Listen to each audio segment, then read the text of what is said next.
Number 4. A bright violet light occurs at 435.8 nanometers in the emission spectrum of mercury vapor.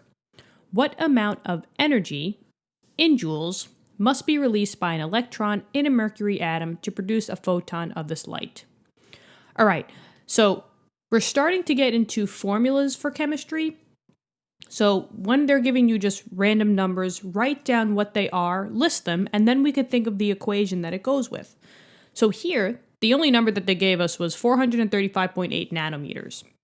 Nanometers, we should know, is just a prefix of the meter, which is the base unit, and that represents a distance. Now, we're talking about, photon of light, which comes from waves, right? A bright violet light comes from some type of wave. So this would have to be a wavelength, because a wavelength is in unit of a distance, right? Either a meter or, in this case, a nanometer.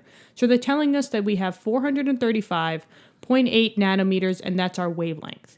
They didn't give us anything else, but they're wanting us to see what the energy is. And energy in chemistry is represented by E, at least in this chapter. It will change. Isn't chemistry so much fun? But anyway, all right. So up until this point, we only know one formula, right? We know C equals wavelength times frequency. But nowhere in here is there anything to do with energy. So maybe we can't use that, right? Cross this off. We probably can't use that one. So enter in formula number 2 that you guys should memorize. So first of all, you should memorize this one, right? And now we should memorize this new one, which is E, energy equals HC all over wavelength. Let me tell you what each one represents. E is the energy, and that's going to be in joules. We've seen this sign before, right? Lambda. So that's going to be wavelength. And let's see if you guys can figure out what unit wavelength is going to be. We already know what C is because C came from the speed of light. So C, memorize that number. I'm just going to put 2.998 times 10 to the 8th meters per second. But if you guys want to remember it as 3, the numbers aren't going to be very much different, so go right ahead. That's fine with me.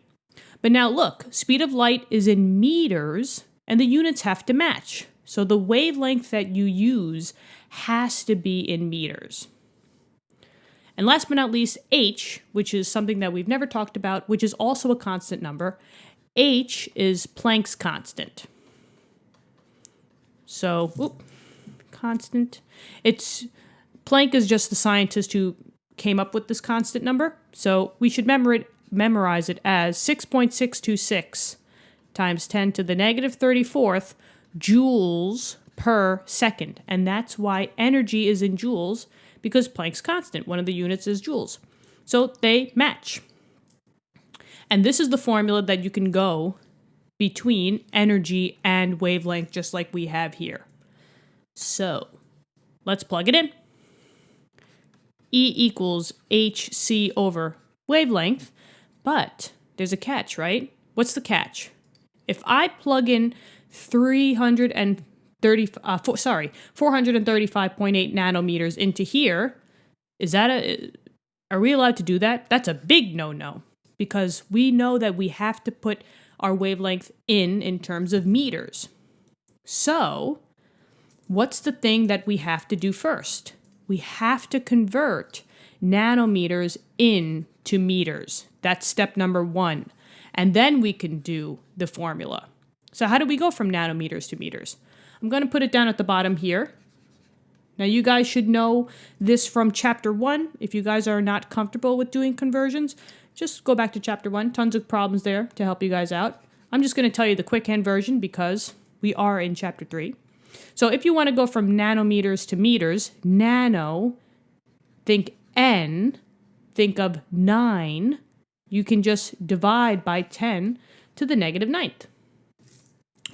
Divide by 10 to the 9th. If you have to go backwards, you will multiply by 10 to the 9th. All right?